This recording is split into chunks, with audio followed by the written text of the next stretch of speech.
എല്ലാവർക്കും നമസ്കാരം. എനിക്കിന്ന് നമ്മുടെ വളപ്പിൽ നടക്കുന്ന സമയത്ത് ഒരു നല്ലൊരു പൈനാപ്പിൾ കിട്ടിയേ. നല്ല മഴയൊക്കെയാണ് ഇവിടെ. നല്ല വെറുതെ ഒന്ന് നടന്നു നോക്കിയപ്പോൾ ഒരു നല്ല പഴുത്ത പൈനാപ്പിൾ കിട്ടിയിട്ടുണ്ടായിരുന്നു.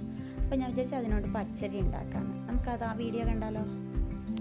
പൈനാപ്പിൾ ആദ്യം തന്നെ തൊലിയൊക്കെ ചെത്തി വൃത്തിയാക്കിയിട്ട് ഇതുപോലെയുള്ള കഷ്ണങ്ങളാക്കി വെച്ച് അതിനുശേഷം ഞാനിത് കുക്കറിൽ കുറച്ച് വെള്ളവും കുറച്ച് മഞ്ഞൾപ്പൊടി ഇട്ടിട്ട് നന്നായിട്ടൊന്ന് വേവിച്ചെടുത്തു. വെന്തതിന് ശേഷം ഞാനൊരു പ്ലേറ്റിൽ ഇതിട്ടിട്ട് നല്ലോണം ആറാൻ വെച്ചു. ആറി കഴിഞ്ഞിട്ട് നമുക്കിതൊന്ന് മിക്സിയിൽ അടിച്ചെടുക്കണം.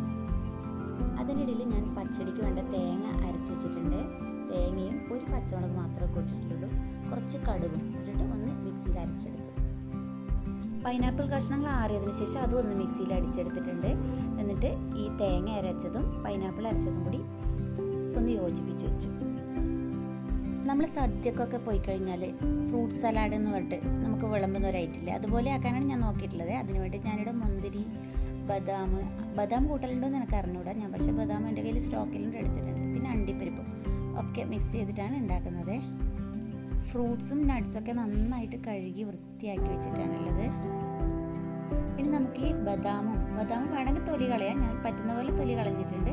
പിന്നെ അണ്ടിപ്പരിപ്പും ഇത് രണ്ടും കൂടി ഞാൻ മിക്സിയുടെ ജാറിലിട്ടിട്ട് ഒന്ന് കറക്കിയെടുക്കുന്നുണ്ട്. അതിനിടയിൽ മുന്തിരിയൊക്കെ ഓരോന്ന് ആഞ്ഞു കഴിഞ്ഞിട്ട് അതും പച്ചടിയോടെ മിക്സ് ചെയ്തിട്ടുണ്ട്. ഇത് ഒന്ന് മിക്സിയിലിട്ട് നമുക്ക് അടിച്ചെടുക്കാം. ഈ രൂപത്തിൽ നന്നായി അരയൊന്നും വേണ്ട, ഈ പാകത്തിനാണ് ഉണ്ടാവേണ്ടത്. നമുക്കിത് പച്ചടിക്ക് മിക്സ് ചെയ്യാം. ഇതിൽ ഞാൻ വളരെ കുറച്ച് ഉപ്പ് മാത്രമാണ് ഇട്ടിട്ടുള്ളത്. ഈ പൈനാപ്പിളിന് നല്ല മധുരമുണ്ട്, പിന്നെ മുന്തിരി ഫ്രൂട്ട്സിൻ്റെ മധുരമൊക്കെ ആയില്ലേ, അപ്പം ഞാൻ കുറച്ച് ഉപ്പാണ് ഇട്ടിട്ടുള്ളത്. ഫ്രൂട്ട്സൊക്കെ ഇതാ കഴുകി വൃത്തിയാക്കിയിട്ട് മുകളിലൂടെ ഈ പച്ചടിയിലോട്ട് ചേർക്കുകയാണ് ഇപ്പോൾ ചെയ്യുന്നത്. ഇത് വളരെ ഹെൽത്തി ആയിട്ടുള്ള ഒരു ഐറ്റമാണ്. ഈ പച്ചടി എല്ലാവരും ഉണ്ടാക്കി നോക്കണം കേട്ടോ. ഇത് ഫ്രൂട്ട്സ് ഉണ്ട്, അതുപോലെ തന്നെ നട്ട്സും എല്ലാം ഇതിൻ്റെ കൂടെ വരുന്നുണ്ടല്ലോ. അതുകൊണ്ട് നമ്മുടെ ആരോഗ്യത്തിന് വളരെ നല്ലതാണ് ഇതുപോലെയുള്ള പച്ചടികൾ. ചില ആളുകൾ പച്ചടിക്ക് അരവ് ചേർച്ചതിന് ശേഷം ഒന്ന് തിളപ്പിക്കാറൊക്കെ ഉണ്ട്. ഞാനത് ചെയ്യാറില്ല. ഞാനത് പൈനാപ്പിൾ മാത്രം വേവിച്ചെടുക്കുകയാണ്. ബാക്കി ഇതുപോലെ പച്ചയ്ക്ക് തന്നെയാണ് ചേർക്കാറ്. അതുപോലെ അധികം പുളിയില്ലാത്ത തൈര് ഇതിൻ്റെ കൂടെ ചേർക്കാറുണ്ട് ചില ആളുകൾ. ഞാനിപ്പോൾ അതൊന്നും ചേർത്തിട്ടില്ല, അല്ലാതെയാണ് ഞാനിപ്പോൾ ഉണ്ടാക്കുന്നത്. ലാസ്റ്റ് ഞാനിതിൽ പൈനാപ്പിളിൻ്റെ കുറച്ച് വെള്ളം കൂടി ചേർത്തിട്ടുണ്ട്.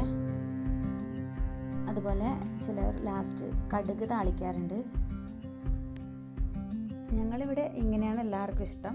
ഇത് പച്ചയ്ക്ക് തന്നെ വെച്ച് അതിൻ്റെ കൂടെ കടുകൊന്നും ഇടാതെ ഈ രൂപത്തിലാണ് എല്ലാവർക്കും ഇഷ്ടം.